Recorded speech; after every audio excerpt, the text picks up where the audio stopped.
MA उत्तरार्ध के प्रिय बच्चों, आज हम पूर्व कृदंत प्रकरण में लिट लकार के स्थान पर होने वाले कानच और क्वसु प्रत्ययों का वर्णन करेंगे। इनमें प्रथम सूत्र है लिटः कानज्वा। लिटः कानज्वा यह विधि सूत्र है। और दूसरा सूत्र है क्वसुंश्च। क्वसुंश्च यह भी विधि सूत्र है। वृत्ति कहती है लिटः कानस क्वसुंश्च वास्तः तंगानावात्मने पदम चक्राणः। अर्थात लिट के स्थान पर कानच और क्वसु आदेश विकल्प से होते हैं और इनमें कानच तंगानावात्मने पदम सूत्र से आत्मनेपद संज्ञक होता है। अर्थात जो कानच प्रत्यय है वह आत्मनेपदी धातुओं से परे ही होगा।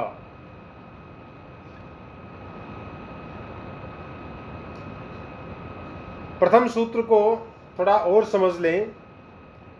लिटः अर्थात लिट के स्थान पर कानच यानी कानच आदेश वा यानी विकल्प से होता है, विकल्प से हो। और द्वितीय सूत्र है क्वसुंश्च।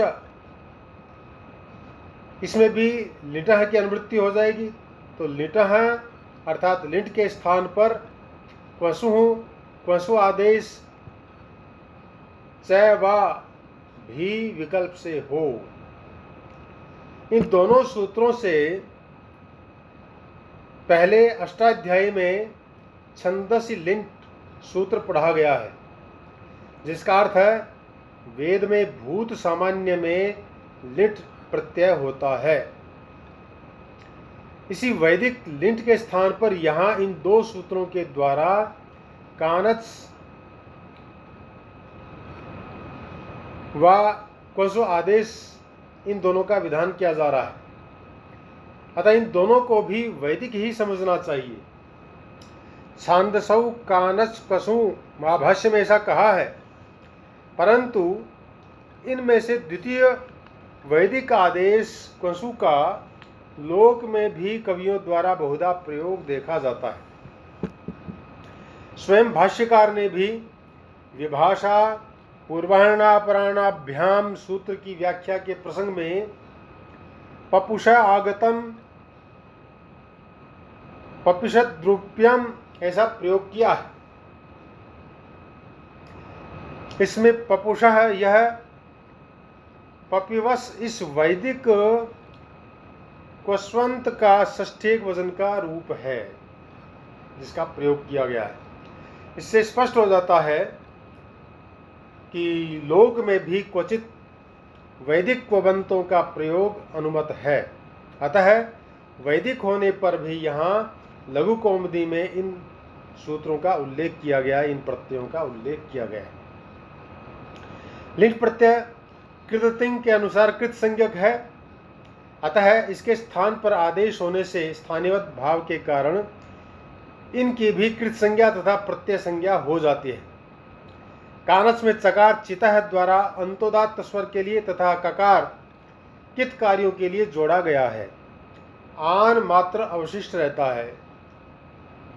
इसी प्रकार क्वसु प्रत्यय में से उकार उगित कार्यों के लिए तथा ककार कित कार्यार्थ जोड़ा गया है। वस मात्र अवशिष्ट रहता है।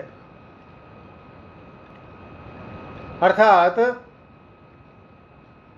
ये जो दोनों प्रत्यय है, कानच में से केवल आन शेष रहता है और क्वसु में से केवल वस शेष रहता है, यह जान लेना चाहिए।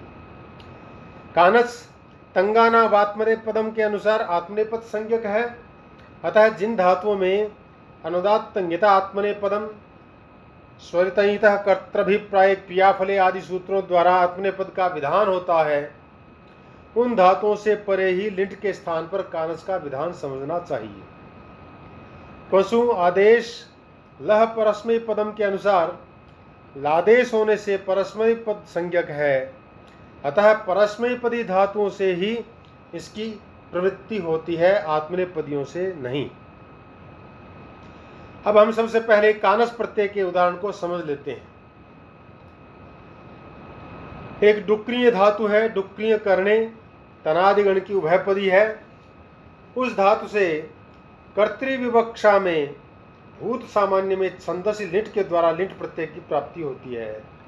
तो डुक्रिय लिट ऐसी स्थिति बन जाती है।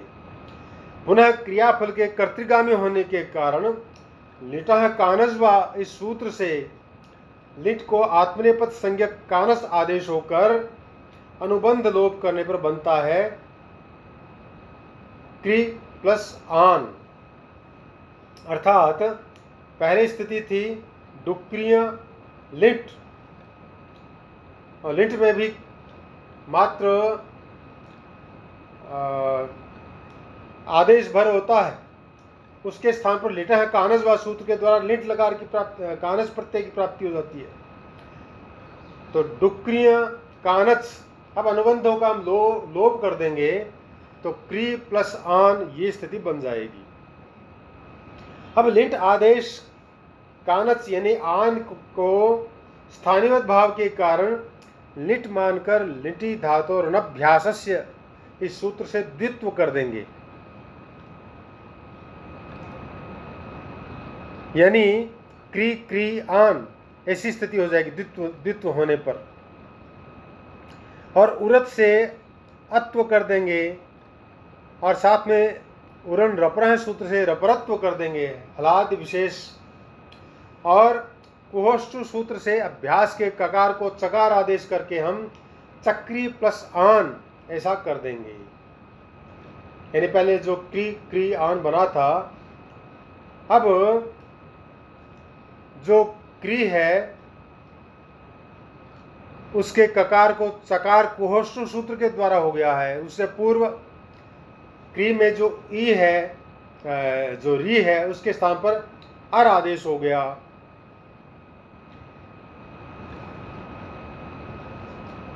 तो चक्री आन, आन के आर धातुक होने से, क्योंकि आर धातुकम शेषा सूत्र के द्वारा धातुक संज्ञा हो गई है, सार्वधातुक आर धातु के सूत्र के द्वारा फिर गुण प्राप्त होता है। लेकिन कानस प्रत्यय के कित्व होने के कारण से किंगित सूत्र से उसका निषेध हो जाता है, अर्थात गुण का निषेध हो जाता है। अब इको यणच सूत्र के द्वारा री को यण आदेश यानी रेफ तथा अटकुप्वांगनुम व्यवायपि सूत्र से नकार को नकार आदेश करने पर चक्राण ऐसा रूप बन जाता है। स्थानीयवत भाव से कृदंत होने के कारण इसकी प्रातिपदिक संज्ञा होकर सु आदियों की उत्पत्ति होती है। इस प्रकार सु विभक्ति में चक्राण प्रयोग सिद्ध होता है। यानी चक्राण सु, सु को ऋतु विसर्ग हो गया तो चक्राण है। अब इसका वेद में प्रयोग खूब हुआ है, लौकिक संस्कृत में बहुत कम इसका प्रयोग किया जा रहा है। अग्निर्भुवम रईपति रईणाम सत्रा चक्राणो मृतानि विश्वा, यहाँ पर चक्राणो इस पद का प्रयोग किया गया है जो कि कानस प्रत्यांत है। कानस प्रत्यय विकल्प से होता है, अतः कहीं कहीं वेद में भूत सामान्य में लिंट होकर उसके स्थान पर तिंग का श्रवण भी होता है। जैसे अहम सूर्य मुभयतो ददर्श, अहम द्यावा पृथ्वी आततान। लेकिन ध्यान रहे कि यहाँ परोक्ष न होने से लिंट प्राप्त था, लिंट प्राप्त नहीं था, अतः भूत सामान्य में लिंट का विधान किया गया है। इसी प्रकार से यज आदि धातुओं से कानस प्रत्यय आदि का हमें प्रयोग करना चाहिए। तो हम जैसे ईजान है, यज धातु से कानस करेंगे तो ईजान है बन जाएगा, संप्रसारण वगैरह होकर के, यानी यज्ञ कर चुका। इसी प्रकार से पच धातु का के साथ में हम कानस करेंगे तो पहचान है बन जाएगा। इसमें भी द्वित्व, हेत्व, अभ्यास, उनका लोप, सारी प्रक्रिया होकर के। और स्तु धातु से कानस करेंगे तो तुष्टुमान आदि इस प्रकार के रूप जो है वो सिद्ध हो जाएंगे। अब हमें एक क्वसु प्रत्यय का एक उदाहरण समझ लेना चाहिए। जैसे गम धातु है, गमद्री गतौ वादिगण की परस्मैपदी धातु है। इससे कर्ता की विवक्षा में भूत सामान्य में छंदस्य लिट सूत्र के द्वारा लिट प्रत्यय की प्राप्ति हो जाती है। तो क्वसुश्च सूत्र यानी गम प्लस लिट ये स्थिति बनती है। पुनः क्वसुश्च सूत्र से उसे क्वसु आदेश हो जाता है, यानी गम प्लस क्वसु। अब हम क्वसु के अनुबंधों का लोप कर देंगे तो गम प्लस वस, क्वसु में से केवल वस शेष रहता है। और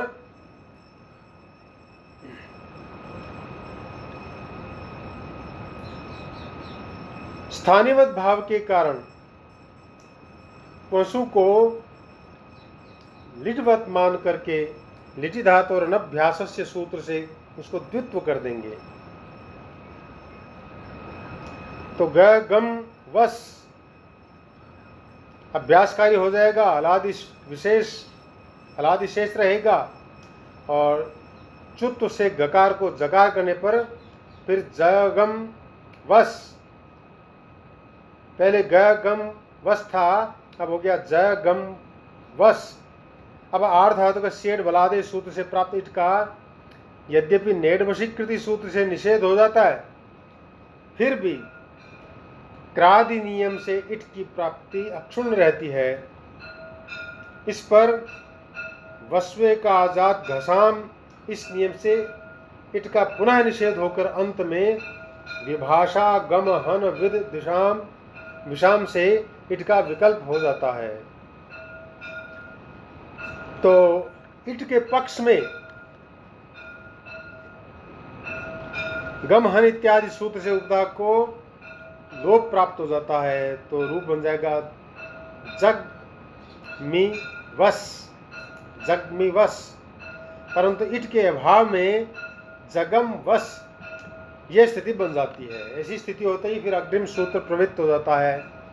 अग्रिम सूत्र है मोश्च, अर्थात मांतस्य धातोर नत्वम मोह परतः जगन्वाम, यह विधि सूत्र है। मोश्च, मोश्च सूत्र कहता है कि मकारांत धातु के मकार को नकार आदेश होता है। मकार या वकार परे होने पर, तो यहां पर वस वकार परे है, जगमिवस जगम वस, तो वकार परे होने के कारण से यहां पर मोक्ष सूत्र प्रवृत्त हो जाता है। पहले इस सूत्र को हमें समझ लेना चाहिए। इस सूत्र क्या कहता है कि मकारांत धातु से परे यदि मकार या वकार होता है तो धातु के मकार को नकार आदेश हो जाता है, यानी मैं के स्थान पर नया आदेश हो जाता है। जैसे जगम वस ये स्थिति है अपने पास में अभी, तो यहाँ मैं जगम इस धातु के अंत में मैं है और इससे परे वस यह प्रत्यय है और वह वकारादि है। वकार परे होने के कारण से यहाँ पर मोक्ष सूत्र के द्वारा जो मैं है जगम का मकार है उसको नया आदेश हो जाता है। तो जगन वस यह कृदंत रूप बन जाता है। दोनों मिला देंगे जगन वस। अब जग में विश्वास और जगनवश ये दोनों शब्द कुसु प्रत्यांत है, अतः इनसे स्वादि प्रक्रिया विद्वत शब्द की तरह होती है, यानी सु प्रत्यय की प्राप्ति हो जाएगी। जगमिवश हो चाहे जगनवश हो, दोनों में सु की प्राप्ति, और सु में उगिदचाम सर्वनाम स्थानीय धातु सूत्र से नुम का आगम हो जाएगा, और शांत महता संयोग से सूत्र से सकारांत संयोग के नकार की उपधा को दीर्घ हो जाएगा। तो जगमिवा वह की जगह वाह हो जाएगा, जगमिवांश और फिर स, और दूसरा जो जगनवश था उसकी जगह हो जाएगा जगनवांश स। अब हलंग्या जो दीर्घा श्रुति से प्रयुक्तम हल सूत्र से जो सु का सकार है उसका लोप हो जाएगा, और संयोगांत से लोप होने पर दो रूप बचेंगे जगमिवान और जगन्वान, ये दो रूप बचेंगे, यही स्थिति बनती है। फिर नलोप प्रातिपदिकांत सूत्र से नकार का लोप प्राप्त होता है लेकिन उसका निषेध होता है। और सस में जगमिवश अस और जगन्वश अस, इस अवस्था में वसो संप्रसारणम सूत्र से वसु के वकार को संप्रसारण तथा संप्रसारणाचय से पूर्व रूप हो जाता है। इट पक्ष में इट की निवृत्ति तथा इट भाव पक्ष में नत्व की निवृत्ति हो जाती है। अकृत व्यूहा पाणिनीय परिभाषा से उपधा का लोप हो जाता है। इस प्रकार दोनों पक्षों में जगमुषः प्रयोग सिद्ध होता है। ये बच्चों, आज हम इन दो प्रत्ययों को लेकर के ही उपस्थित हुए थे। अब इससे आगे क्षत्रियों और शानस प्रत्ययों का विधान होगा, उसके लिए हम अग्रिम सूत्र में उपस्थित रहेंगे। तब तक के लिए जयतु भारतम, जयतु संस्कृतम।